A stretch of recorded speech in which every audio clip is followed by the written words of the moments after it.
Shalom, selamat pagi Bapak Ibu yang dikasihi Tuhan. Jumpa lagi dalam Renungan Hidup dalam Iman.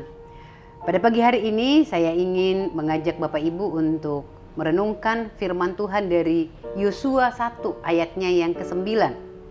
Demikian firman Tuhan, "Bukankah telah kuperintahkan kepadamu, kuatkan dan teguhkanlah hatimu. Janganlah kecut dan tawar hati, sebab Tuhan Allahmu menyertai engkau kemanapun engkau pergi." Kalau kita memperhatikan satu ayat ini adalah satu ayat, satu kata-kata, satu slogan, satu moto yang memiliki pengaruh yang sangat besar, yang dapat membangkitkan semangat bukan hanya kepada Yosua si penerima surat, tapi juga kepada setiap kita di dalam mengikut Tuhan. Nah, kata-kata ini, kuatkan dan teguhkanlah hatimu. Mengapa Tuhan harus menyampaikan kata-kata ini kepada Yosua melalui Musa? Nah, Tuhan menyampaikan kalimat ini berkali-kali di pasalnya yang pertama ini. Kuatkan dan teguhkanlah hatimu. Tentunya Tuhan menyampaikan kalimat ini karena Dia tahu ya bahwa akan banyak tantangan yang akan dihadapi Yosua ke depan saat ia menerima tongkat estafet kepemimpinan daripada Musa untuk membawa bangsa Israel memasuki tanah perjanjian, tanah Kanaan. Tuhan tahu bahwa tantangan yang akan dihadapi Yosua itu banyak. Maka secara berkali-kali Tuhan menyampaikan satu peneguhan, satu penguatan kepada Yosua melalui Musa. Kuatkan dan teguhkanlah hatimu. Setidaknya kita memikirkan tantangan apa yang akan dihadapi oleh Yosua. Nah, yang paling utama tantangannya adalah tentu dari dirinya sendiri. Tentunya Yosua dipenuhi dengan ketakutan.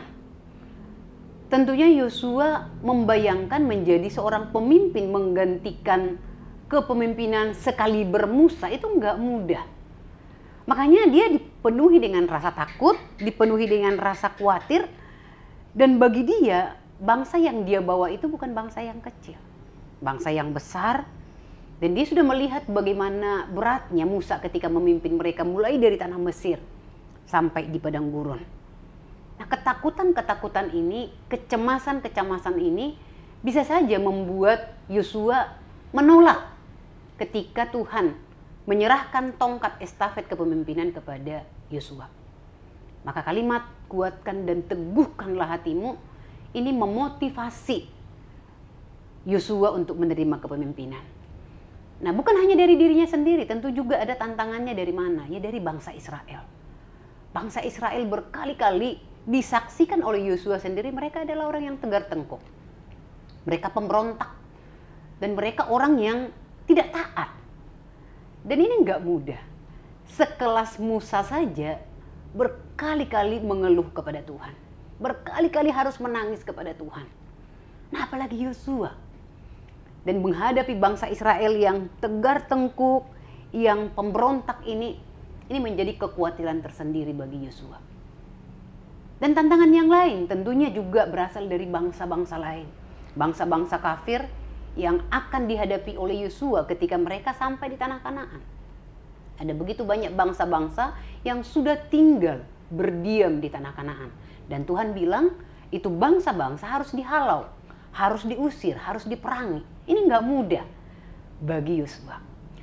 Maka diperhadapkan dengan berbagai ketakutan, berbagai kekhawatirannya menghadapi bangsa Israel dan bangsa-bangsa lain. Maka satu kalimat penguatan yang Tuhan berikan adalah kuatkan dan teguhkanlah hatimu. Inilah pesan yang disampaikan Tuhan kepada Yosua yang masih muda itu. Untuk dia boleh memimpin bangsa Israel masuk ke dalam tanah perjanjian. Ada satu janji, janganlah kecut dan tawar hati sebab Tuhan Allahmu menyertai engkau kemanapun engkau berada. Sampai pada akhirnya kita menemukan Yosua berhasil membawa bangsa Israel ke tanah Kanaan. Dan bagaimana Yosua di dalam kepemimpinannya menghalau bangsa-bangsa lain dan membawa banyak sekali kemenangan bagi bangsa Israel.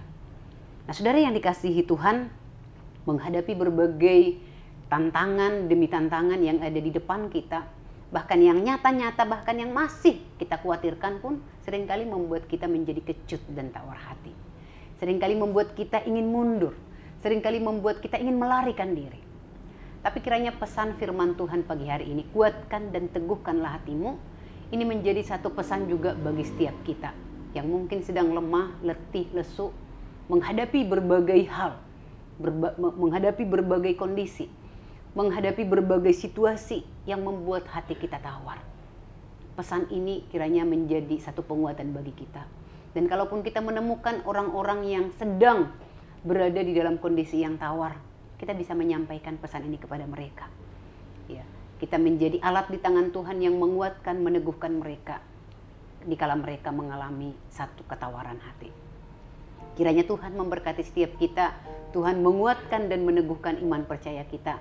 Dan yakinlah janji Tuhan, aku menyertai engkau sampai kesudahannya. Mari kita berdoa. Tuhan, kami bersyukur engkau menyapa kami kembali dengan firman-Mu.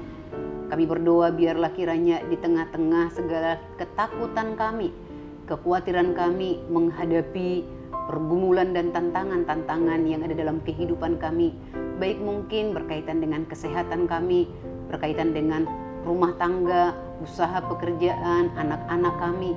Biarlah segala pergumulan-pergumulan ini tidak membuat kami kecut dan tawar hati, tapi kami boleh terus melangkah di dalam iman keyakinan kami bahwa Tuhan kami yang sudah berjanji menyertai kami akan terus boleh menolong kami melewati segala keadaan yang ada. Terima kasih ya Bapa. Biarlah kiranya Tuhan meteraikan untuk renungan pada pagi hari ini di dalam kehidupan kami masing-masing. Di dalam nama Tuhan Yesus kami berdoa dan bersyukur. Amin. Kiranya Tuhan Yesus memberkati kita sekalian.